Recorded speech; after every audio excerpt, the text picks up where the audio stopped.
Shalom saudara, haleluya. Selamat datang ke siri renungan ringkas dari Injil Yohanes yang berbentuk soalan dan jawaban. Kiranya kasih karunia dan damai sejahtera melimpahi Anda oleh pengenalan akan Allah dan akan Yesus Tuhan kita.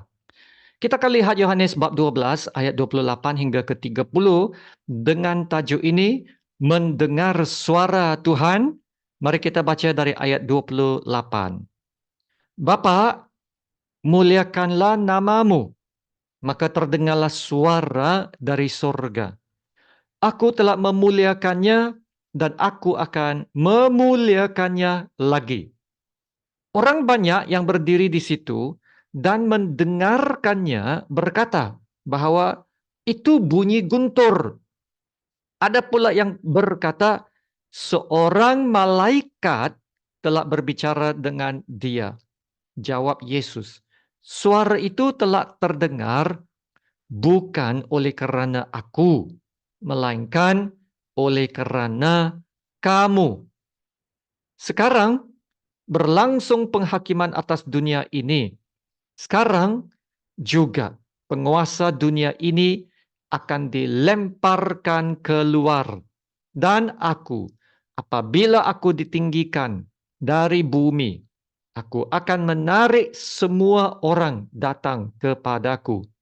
Ini dikatakannya untuk menyatakan bagaimana caranya ia akan mati. Nah, sebelum ini, orang ramai telah mendengar suatu suara dari langit yang berbicara. Nah, suara itu adalah suara Allah Bapa. Ya, Allah Bapa. Bapa, muliakanlah namamu. Maka terdengarlah suara dari surga. Aku telah memuliakannya dan aku akan memuliakannya lagi. Nah, suara ini telah menimbulkan kekeliruan di kalangan orang ramai.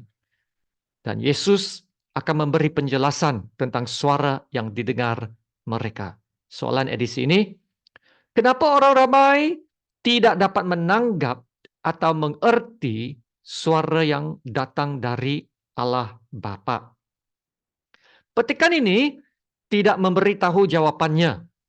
Nah, mungkin karena mereka belum pernah mendengar suara Allah Bapa yang datang secara langsung dari langit. Maka dalam ayat 29, ada yang mengatakan bahwa suara itu adalah suara dari malaikat. Atau mungkin kerana mereka belum lagi menerima cukup pencerahan rohani, ya, untuk menolong mereka memahami hal-hal yang rohani. Ya, walau bagaimanapun, dalam ayat yang seterusnya, ayat 30, Yesus berkata ini, suara itu telah terdengar bukan oleh kerana aku, melainkan oleh kerana kamu. Dalam New King James Version berkata for your sake, dan AVB maksudnya ialah demi kepentinganmu. Sebelum ini, Allah Bapa telah bersuara beberapa kali, yaitu semasa Yesus dibaptis. Ada ramai orang di sana kan? Dan semasa Yesus dimuliakan di atas bukit. Nah, tujuan suara itu adalah untuk mengesahkan Yesus sebagai anak Tuhan yang sempurna. Jadi Allah sendiri confirm, ya, mengesahkan keilahian Yesus. Nah, kini Yesus mengatakan bahwa suara yang kedengaran itu adalah untuk manfaat mereka demi kepentinganmu. Karena suara itu memberitahu suatu kebenaran yang paling penting untuk semua umat manusia. The most important message for the world. Yaitu dari ayat 31 hingga 33 ini mengesahkan bahwa saat kematian Yesus sudah dekat dan juga penghakiman atas dunia akan berlangsung. Yang mana juga penguasa dunia ini adalah iblis. Nah, iblis akan dilemparkan keluar. Nah, ayat-ayat ini sangat menarik dan akan diulas dalam edisi yang akan datang. Ya, walaupun Yesus memberitahu bahwa kematiannya sudah sangat dekat, ya. Namun kematian Yesus tidak akan menjadi kekalahan bagi Yesus, tetapi sebaliknya, kemuliaan bagi Yesus. Amin. Karena telah diberitahu sebelum ini, telah tiba saatnya Anak Manusia dimuliakan. Ya, memang benar Yesus akan mati. Tapi Yesus akan bangkit dari maut. Dan kebangkitannya akan mengalahkan iblis. Iblis akan dilemparkan keluar. Nah, bermaksud Yesus tahu apa yang akan terjadi kepada dirinya. Yesus tahu. Yaitu Yesus tahu saat kematiannya.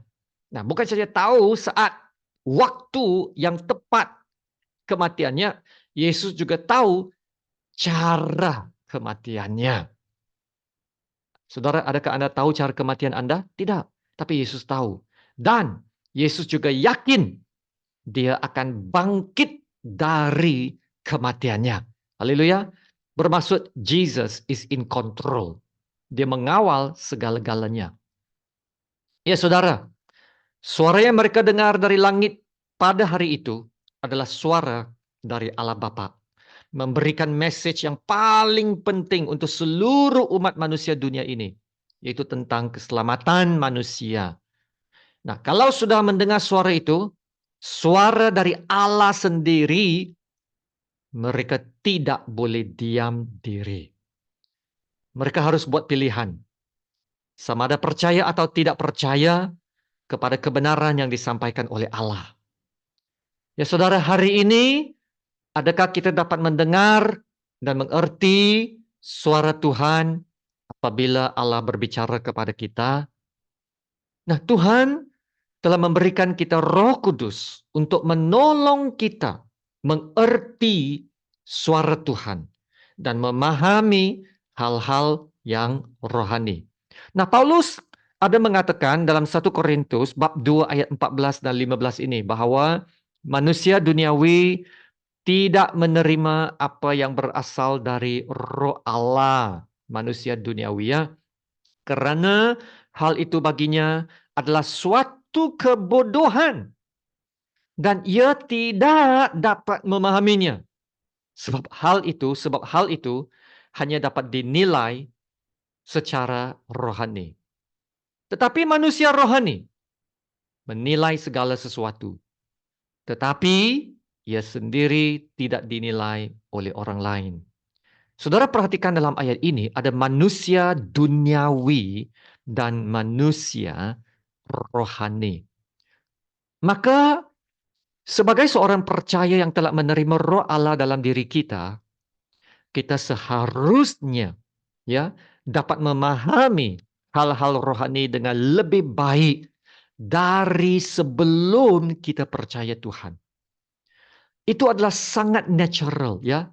Saudara, sangat natural bagi manusia rohani yang baru untuk dapat memahami hal-hal rohani dengan lebih baik dari sebelumnya. Sebab kenapa? Sebab kita telah mengenakan manusia yang baru. Put on the new man, the new nature. Dan roh yang baru. Jadi adalah natural. Semula jadi. Untuk roh kita tertarik kepada hal-hal yang rohani. Nah, sekiranya seorang Kristen tidak dapat memahami kebenaran-kebenaran Tuhan yang sudah begitu nyata dicatat dalam Alkitab bagi kita, maka ia haruslah tanya diri, adakah ia benar-benar telah menerima keselamatan Allah dan menyerahkan hidup sepenuhnya kepada bimbingan Roh Kudus dan bukan lagi menjadi manusia duniawi, tetapi menjadi manusia rohani. Sebab dalam kelahiran yang baru, the new birth, dan hati yang baru, roh yang baru, ya mata rohani kita akan terbuka, ya seperti yang dialami oleh Paulus sendiri, yang pada suatu ketika buta, dan sesuatu ya seperti sisik atau selaput gugur dari matanya, dan dia dapat lihat kembali secara fisikal, dan yang lebih penting kerohaniannya lebih jelas. Dan Paulus mengatakan lagi dalam Roma bab 8 ayat 5 dan 6 ini, sebab mereka yang hidup menurut daging memikirkan hal-hal yang dari daging. Mereka yang menghidup menurut roh, perhatikan di sini, yang hidup menurut roh memikirkan hal-hal yang dari roh. Karena keinginan daging adalah maut, tetapi keinginan roh adalah hidup dan damai sejahtera. Inilah keinginan roh kepada hidup, kepada sesuatu yang lebih rohani daripada yang kedagingan. Jadi saudara, ini seharusnya mendorong kita untuk hidup lebih dekat kepada roh Allah daripada mau menuruti keinginan daging yang membawa kepada maut dan kebutaan rohani.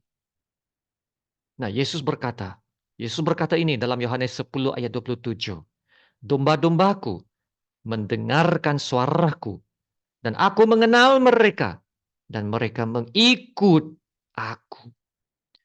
Saudara, haiwan seperti domba pun dapat mendengar suara gembalanya dan mengikut gembalanya. Dan domba itu tak perlu diajar untuk mendengar suara gembalanya.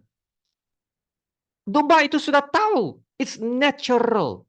Domba itu sudah biasa dengar, dan domba itu akan ikut suara gembalanya, natural, semula jadi. Nah, selagi domba itu ikut suara gembala, domba itu akan selamat. Domba itu akan selalu berada di padang rumput yang hijau. Domba itu akan terus diberkati. Domba itu tidak akan ikut suara orang asing. Malah, domba itu akan lari apabila terdengar suara orang asing. Domba itu akan cari suara gembalanya.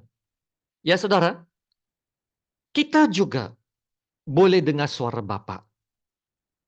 Kalau kita benar-benar selidik hati kita yang paling dalam, kita boleh tahu Tuhan telah banyak-banyak kali berbisik kepada kita. Banyak kali berbisik kepada kita dan berkata, "Hai anakku, bacalah Alkitab, bacalah Alkitab, berdoalah, buatlah apa yang baik. Jangan buat itu. Itu tidak baik untuk Anda." Dan saudara, apabila kita menggunakan banyak masa membaca bukannya Alkitab tetapi membaca sosial media, scrolling up and down kita punya handphone, baca dan selepas itu kita rasa bersalah pula karena telah menghabiskan banyak masa membaca atau melihat benda-benda yang tidak dapat membangunkan hidup kita. Saudara, kalau bagi domba-domba semua itu adalah suara asing dan domba-domba tidak akan ikut tetapi akan lari daripadanya. Ya saudara, seperti domba, kita boleh mendengar suara Allah Bapa Gembala kita yang baik. Amin. Dan suaranya lebih jelas lagi apabila kita membuka Alkitab dan membaca firman-Nya. Amin. Sebab firman Allah itu adalah suara Allah itu sendiri. Alkitab adalah tempat pertemuan kita dengan Tuhan. Saya ulang sekali lagi. Alkitab adalah tempat pertemuan kita dengan Tuhan. The meeting place with God. Ya saudara, bukalah Alkitab Anda yang berhabuk-habuk itu. Buka setiap hari dan bertemulah dengan Allah Bapa yang rindu mau berbicara dengan Anda. Saudara, soalannya bukanlah macam mana mau dengar suara Tuhan, tetapi adakah saya akan menuruti suara Tuhan itu apabila kita membaca firman-Nya?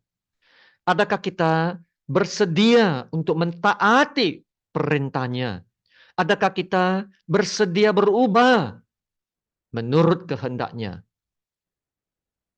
Yang perlu kita lakukan adalah melatih diri kita untuk menjadi lebih peka kepada bimbingan Roh Kudus dan bersedia menerima bimbingannya.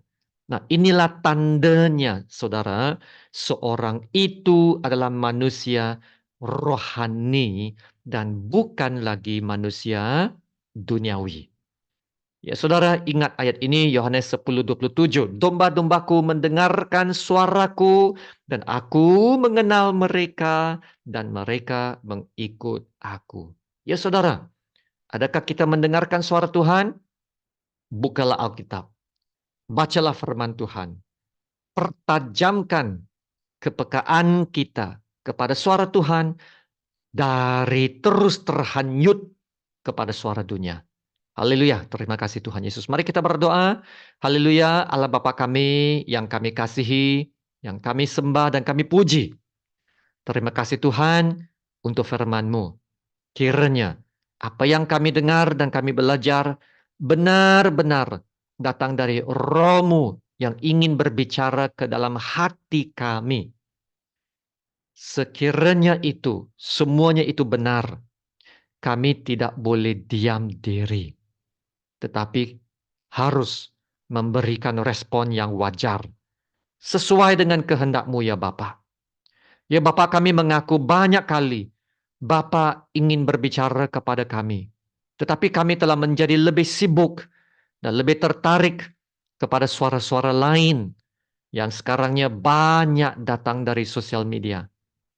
Ya Bapa, kamilah domba-domba-Mu. Kamilah yang seharusnya mendengar suara-Mu dan mengikut-Mu. Banyak domba-domba Bapa yang telah berjalan ke arah lain dan menjadi sesat.